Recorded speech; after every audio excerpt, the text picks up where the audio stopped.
Per a Welt Heinz. That's what the Lubavitcher Rebbe said. And it means upend the world today. And we can do that by someone doing something for God. The entire world is currently dictated by its animalistic passions. But one act can change all that. One act can turn this world into a world dictated by its godly passions of the godly soul, which each and every one of us have. May the act that turns the world right side up happen today.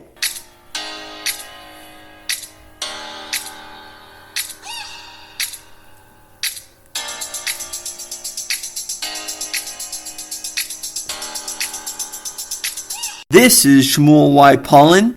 Let's get started.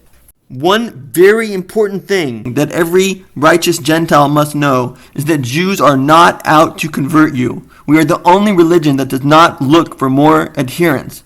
We look to get Jews to follow the commandments as best as they can, but we have no interest in bringing non-Jews into the Jewish fold. There is a process of conversion, but it is discouraged. What we would really like is for non-Jews to start identifying themselves as Noahides and follow the 7 Noahide laws and learn more about them, as there is a lot to know. The righteous Gentile also believes that laziness is selfishness. To give in to laziness means there's less gas in the tank for you to help other people and be a hero to someone else, as is our mission. We believe your words should never cut someone else, as the Lubavitcher Rebbe made clear. If you're going to give rebuke to someone, make sure to pare your nails first. Do not ever cut another one and make them feel down, because they physically bleed inside when you cut them down. And in a small way, that's considered murder, because you've moved the blood. The Talmud, for instance, considers embarrassing someone akin to murder, because again, you've moved the blood. Laziness is also related to depression, which can take you down a very dark spiral. So avoid laziness like the plague. We believe thoughts count, even though they seem like they're private. God counts our thoughts, and they are blaringly played in heaven in front of the high court. So your thoughts do matter. Thoughts also have a direct effect on our speech and our action. One thing leads to another. So cut off the snake at the head and be careful with your thoughts. Keeping your thoughts holy will keep you out of trouble. And in general, the righteous Gentile believes that doing the right thing hurts. Yes, it's difficult, but it hurts good. It makes you into a greater and greater person, a stronger and stronger person. We believe in putting a stop to the constant pursuit of money. We need money for our needs and nothing more. And contrary to what the animal soul would have you believe, this will actually make your life heavenly. When you stop worrying about money, your life becomes heavenly. You become like the angels who have no need for money. The righteous Gentile believes that God creates the world every single moment anew. So every single moment is your chance to shine, to do something that would surprise God, if it's possible to surprise God, but to do something wonderful. And if you didn't do something wonderful the last second, you have the next second to do it, and the next second. There's a famous song called "It's My Life." Well, we reject that notion. It's not our life. Our life is meant to give to others, starting with our own family and reaching across to what's outside the home. But it's not our life. We can't get tattoos because it's not our body. It's on loan from God. We believe that humility is the way of life, and it makes you more powerful. Just as a soldier is humbled before his superior, we need to be humbled before God. And the soldier becomes stronger through his humility, and we too become stronger through our obedience to God's will. The righteous Gentile believes in the Jewish prayers which say that one day we will all pray together, Jew and Gentile, side by side, praying to one God and bowing before one God.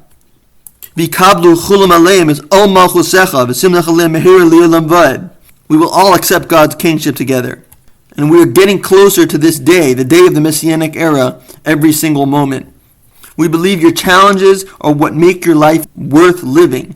We could sit on a beach with Mai Tais being served to us, and we would have no life.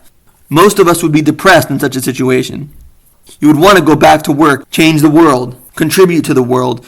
We hinted toward this already, but we believe that this life is like a movie, and you are an actor, and nobody can play your part but yourself. And we believe that there is an audience, and that is all the souls in heaven who have passed.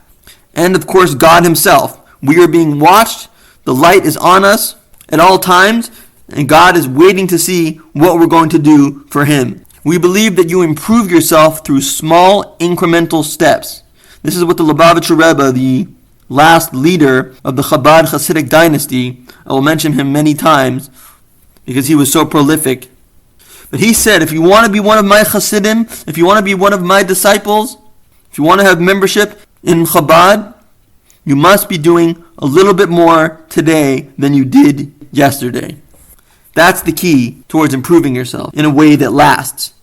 We believe, according to the Bible, that we must love God with all our heart and all our soul. But we also believe that we must love our spouse and our children and the rest of our household even more so. Because God's greatest joy are when his children love each other. The righteous Gentile believes that sex is not for pleasure, it is for oneness.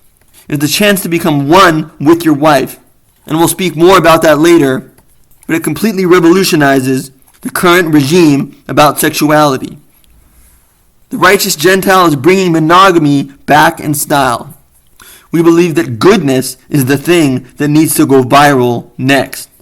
We don't go with the flow, we go upstream, and that's how we become stronger. We give up everything for God, and we'll have many stories which demonstrate what that's all about. The righteous Gentile does not look for respect. He only is concerned with how he looks before his Maker.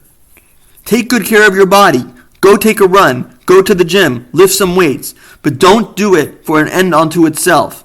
Do it so that you can better serve your fellow man. And dress modestly when you do. People on their deathbed are routinely asked, what do they regret? And they routinely reply, they regret not spending more time with their family. So the righteous Gentile believes spending time with his wife, or his wife with his husband, with the children, with the parents, is absolutely paramount and comes before everything else. The sages asked, what is more important, love of God or love of your fellow man? And the answer came back, love of your fellow man, because when you love your fellow man, God is most pleased. We view ourselves as family. We are family with the kid in Tanzania. We are all one large, sometimes dysfunctional family. And genetically, we are no more than 15 degrees between that kid in Tanzania. We are all truly one big family.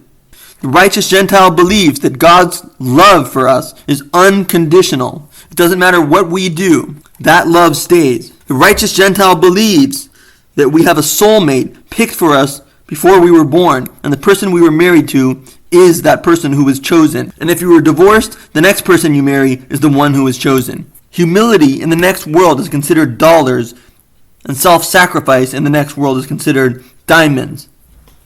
Both Jews and Gentiles are chosen for their own particular purpose. Jews are like the quarterback, the Gentile is like the wide receiver which runs it into the end zone.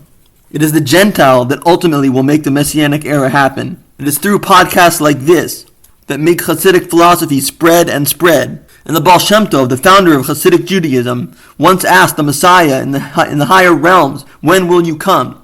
And he said, I will come when your wellsprings, the wellsprings of Hasidic philosophy, spread out. He used the word chutza. Chutz means out to Jews. Chutza means out to non-Jews.